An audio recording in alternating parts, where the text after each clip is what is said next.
القناة الرسمية للبرنامج الإذاعي الشهير اللهم بك أصبحنا تقدم. على طالب العلم أن يحفظ لسانه من الكلام في الناس إلا عند الحاجة إلى مثل هذا الكلام.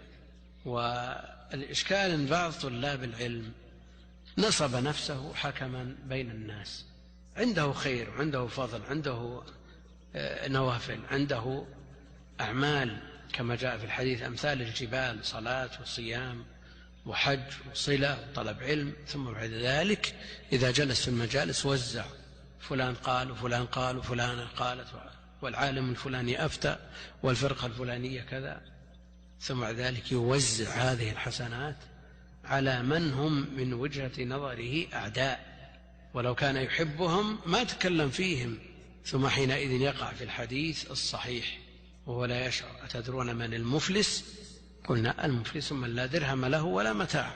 قال المفلس من يأتي بأعمال أمثال الجبال، يأتي وقد شتم هذا وضرب هذا وسفك دم هذا وأخذ مال هذا، ثم يأخذ لهذا من حسناته ولهذا من حسناته ولهذا من فإذا فنيت حسناته قبل أن يقضى ما عليه أخذ من سيئات فألقيت عليه فطرح في النار وهو يحسب أنه يحسن صنعا.